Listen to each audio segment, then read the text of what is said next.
आप देख रहे हैं सौगंध टीवी, सौगंध वतन की। मीडिया वाले को G20 में जाने की परमिशन नहीं थी। जो मोदी मीडिया है सिर्फ वही जा रही थी। अमेरिका के प्रेसिडेंट को आप बुलाइए, लेकिन उनको असलियत दिखाइए। ये नहीं गरीबों को आप छुपा दें। दूसरी पार्टियों को वोट डालते थे, उनके नाम ही गायब कर दिए गए। इलेक्शन कमीशन हमको कहते हैं वोटिंग ऑनलाइन कर दो। नमस्कार, मैं हूं तुषार और आप देख रहे हैं सौगंध टीवी। इस समय मैं मौजूद हूं कनॉट प्लेस पे। आज हम बात करेंगे G20 के बारे में। G20 में कई हजार करोड़ फूंक दिए गए, ऐसा कई लोगों का कहना है। और कई लोगों का कहना है कि ये सही दिशा में ये पैसे खर्च हुए हैं, जिससे देश गौरवान्वित हुआ है। जो पानी जमा था वहाँ पे, वो चीज़ें जो हैं, ये चीज़ जो पानी जम गया था मंडपम के बाहर, उस चीज़ को भी लेके विवाद हुआ है। हम बात करेंगे और पूछेंगे लोगों से कि क्या वो मानते हैं कि इससे क्या देश की नाम, जो देश का नाम है वो खराब हुआ है, या फिर ये बड़ा मुद्दा नहीं है। तो आपको क्या लगता है, जो देश वहाँ जो भारत मंडपम में जो पानी जम गया था, उस चीज़ को लेके कहा जा रहा है कि ये देश को जो है इतने करोड़ फूंके जाने के बावजूद भी एक इमेज खराब हुई है। देखिए, कल मैं G20 की समिट में था। कल मैं खुद गया, मैंने देखा चारों तरफ पुलिस ही पुलिस, आदमी दिखाई नहीं दे रहा था। दुकानें बंद थी। लोग कह रहे थे बताइए, हमने किराए पे दुकानें ले रखी हैं और हमें किराया भरना है, ये दिल्ली कब तक बंद रहेगी। लोगों को हमने देखा, दिल्ली में जो उत्तर प्रदेश से गाड़ियां आ रही थी, अदर स्टेटों से गाड़ियां आ रही थी, उनको रोका जा रहा था। और हर मीडिया वाले को G20 में जाने की परमिशन नहीं थी। सिर्फ कुछ जो मोदी मीडिया है सिर्फ वही जा रही थी। और कई लोग अभी तो हिसाब पूछेंगे, अभी तो इस पे चर्चा होगी।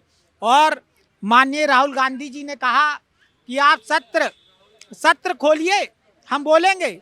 माननीय केजरीवाल जी ने कहा कि इस पे चर्चा होनी चाहिए कि G20 में क्या हुआ, भारत कितना आगे बढ़ा। और अगर हम G20, क्योंकि कल हमने देखा पानी चारों तरफ भर रहा था। आप पहले यहाँ पर देखिए कि जो लोग रोड पे सोते हैं, जो लोग दिल्ली में, आप देखिए औरतें रोड पे सो रही हैं, बच्चे रोड पे सो रहे हैं, उनकी स्थिति देखिए। भारत की गरीबी कैसे दूर होगी? भारत और अमेरिका मिलके विश्व की गरीबी कैसे दूर करेगा? आज शिक्षा जो है, आप देखें शिक्षा महंगी होती जा रही है। अभी कानपुर यूनिवर्सिटी में मैं था, तो वहाँ पर गवर्नर आई थी उत्तर प्रदेश की, तो देख रहे थे 15 लाख स्टूडेंट यूनिवर्सिटी छोड़ के चला गया, क्योंकि यूनिवर्सिटी में 15 लाख स्टूडेंट थे टोटल। अभी ये आंकड़े आप कहाँ से बताए? पेपर ने छापा है, दैनिक जागरण ने छापा है। और उसमें फिर कहा गया कि भाई ये ऐसा क्या हो गया कि स्टूडेंट यूनिवर्सिटी छोड़ के चला गया। तो उसने कहा कि हमारे पास पैसा नहीं है। आज पढ़े लिखे लोग बेरोजगार घूम रहे हैं। माँ बाप जो हैं वो सोच रहे हैं बच्चों को पढ़ाएं कि ना पढ़ाएं, पढ़ने के बाद भी बेरोजगार हो जाएंगे। तो इसीलिए आज जिस तरह से मंदी छाई है और मिशन 2024 चल रहा है, इलेक्शन खड़ा है और दूध का दूध पानी हो जाएगा, जनता वोट दे देगी। और अभी घोसी में बीजेपी हारी है। लेकिन एक चीज़ बताएं कि जैसा कहा जा रहा है कि देश में जो है गरीबी छुपा के सिर्फ अच्छी चीज़ें G20 में दिखाई गई है। लेकिन देश की सच्चाई तो दोनों चीज़ें हैं ना। अगर गरीबी सच्चाई है तो देश की उन्नति भी सच्चाई है। तो ये कैसे कह सकते हैं कि सिर्फ उसे ही दिखाया जाए? देखिए, हम तो कहते हैं कि अमेरिका के प्रेसिडेंट को आप बुलाइए, लेकिन उनको असलियत दिखाइए। ये नहीं गरीबों को आप छुपा दें, उनको रैन बसेरों में बंद कर दें, उनको गुरुद्वारों में बंद कर दें। तो कहीं ना कहीं आप दिखाइए कि भारत की क्या स्थिति है, बेरोजगारी का क्या हाल है। महंगाई जो है वो 750 चली गई। RBI के गवर्नर कह रहे हैं महंगाई जो है बहुत ज़्यादा है। इसके ऊपर कहीं ना कहीं, लेकिन सरकार का कहना है कि महंगाई का जो कारण है, जो मेन कारण है वो एक तो लॉकडाउन के वजह से जो कोरोना वायरस आया, वो सरकार या किसी भी देश के कंट्रोल में नहीं था। और दूसरी चीज़, रूस और यूक्रेन का जो युद्ध चल रहा है, इसके वजह से भी महंगाई मतलब काबू से बाहर जा रहा है। तो ये दोनों किसी भी देश के कंट्रोल की चीज़ें नहीं है। देखिए, मैंने रसिया के राजदूत से ये सवाल पूछा कि रसिया और यूक्रेन का युद्ध कब बंद होगा, तो उन्होंने कहा कि मेरे पास इसका कोई जवाब नहीं है, मैं पुतिन से ये सवाल पूछूंगा। क्योंकि एक तरफ आज देखिए, आज अंतर्राष्ट्रीय जो पॉलिटिक्स हो रही है, एक तरफ लड़ाई करने की बात की जा रही है, एक तरफ पानी डालने की बात की जा रही है। ना ये युद्ध रुकेगा, क्योंकि ये बहुत बड़ी इंटरनेशनल कॉन्स्पिरेंसी है। इसमें गरीब देश मरते हैं, इसमें जो छोटे देश हैं, गरीब आदमी मरता है, क्योंकि जब लड़ाई होगी तो महंगाई अपने आप बढ़ेगी।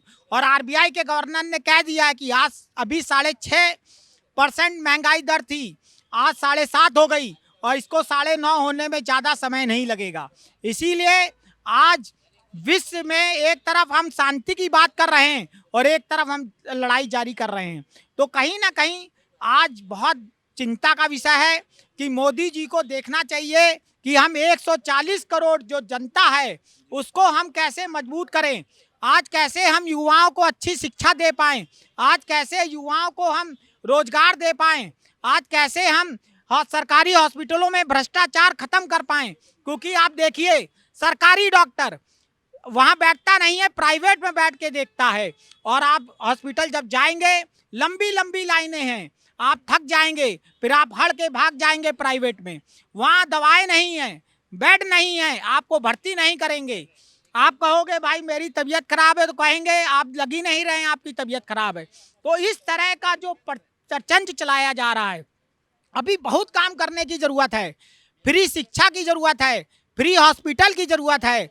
अभी हम कहते हैं, क्योंकि जब शिक्षा फ्री हो जाएगी, सबको क्वालिटी एजुकेशन दी जाएगी, सबको बराबर की एजुकेशन दी जाएगी, तभी देश आगे बढ़ेगा। नहीं तो कोई आगे बढ़ जाएगा, कोई पीछे रह जाएगा। जो पीछे रह जाएगा वो कुंठित हो जाएगा और कहीं ना कहीं फिर अपराध बढ़ेगा। इसीलिए आज अगर हम समानता की बात करते हैं तो 140 करोड़ जो युवा है, आज जो 75 करोड़ युवा है, उसको ध्यान में रखना पड़ेगा, क्योंकि भारत युवाओं का देश है। और युवा जो है, आप देखिए घोसी में जो मतदान हुआ सिर्फ 50% वोटिंग हुई है, लेकिन ये बहुत बड़ा फेलियर है इलेक्शन कमीशन का। हम अभी दिल्ली कानपुर में थे, हम भी मेयर के कैंडिडेट थे, लेकिन वहाँ धांधली हुई, लोगों के वोटर लिस्ट से नाम काट दिए गए। जो लोग दूसरी पार्टियों को वोट डालते थे उनके नाम ही गायब कर दिए गए। कुछ लोग वैसे ही नहीं डालने गए, उन्होंने कहा कोई भी आ जाएगा वो भी खाएगा। तो आज बहुत बड़े स्तर पे जो इलेक्शन है मिशन 2024, ये देश के राजा का इलेक्शन है। तो 2024 का जो इलेक्शन है वो इम्पोर्टेंट है आपको लग रहा है? इसमें इलेक्शन कमीशन का बहुत बड़ा रोल है।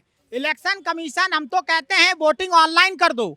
आप 200 करोड़ रुपए जो इलेक्शन कमीशन पे अभी खर्च होगा वो आपका बच जाएगा, सबका आधार कार्ड से आप वोटिंग करवा लो।